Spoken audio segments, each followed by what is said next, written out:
وہ یہودیہ عورت مجھ سے سوال کرنے لگی، اے نبی کی گھر والی، اس دروازے سے آج تک کوئی خالی نہیں گیا ہے، جب بھی غلام پلٹ کے اس دروازے پہ آ جاتا ہے اسے خالی نہیں لٹایا جاتا، ان کی جولیوں کو بھرا جاتا ہے، ان کے سوالوں کو سنا جاتا ہے۔ ابھی کلمہ تو اس گھرانے والوں کا نہیں پڑا، اس گھر کے نبی کا کلمہ تو نہیں پڑا، لیکن سوال لے کے آئی ہوں، کئی دنوں سے بھوکی ہوں، میرے بچے بھی بھوکے ہیں، اگر کچھ کھانے کے لیے مل جائے تو ہمیں بھی دے دو۔ ام المؤمنین سیدہ عائشہ صدیقہ فرماتی ہیں، آپ فرماتی ہیں ادھر گھر کے اندر داخل ہو جاتی ہوں، جا کے ڈھونڈنا شروع کر دیا، تلاش کرنا شروع کر دیا۔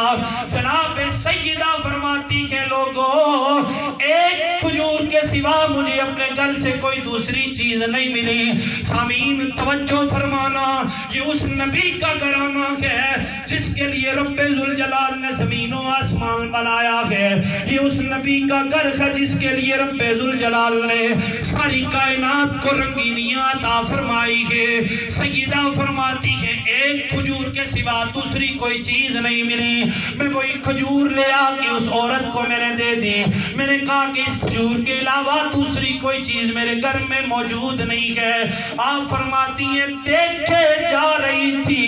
اس نے وہ کھجور لی، توڑی، اس کھجور کا ایک ٹکڑا اپنے ایک بیٹے کو دے دیا، دوسرا ٹکڑا اپنے دوسرے بیٹے کو دے دیا۔ جس طرح بھوکی چلتی ہوئی آئی تھی اسی طرح بھوکی واپس چلی گئی۔ کریم آقا کا شانہ نبوت میں تشریف لائے، میں نے عرض کیا یا رسول اللہ صلی اللہ علیہ وسلم، آج بڑا عجیب منظر دیکھا ہے یا رسول اللہ، ایک عورت چلتی ہوئی آئی تھی، ماں اپنی اولاد کے ساتھ اس قدر پیار کرتی ہے یا رسول اللہ، ایک کھجور تھی، میں نے اس عورت کو دی، آدھا ٹکڑا ایک بیٹے کو دیا، آدھا دوسرے کو دیا۔ جس طرح بھوکی آئی تھی اسی طرح چلی گئی، اس نے اپنی بھوک کی پرواہ نہیں کی، اس نے اپنی بھوک کی پرواہ نہیں کی، اپنے بیٹوں کو کھلایا۔ فرمایا عائشہ، آپ کو ایک ماں کی محبت نے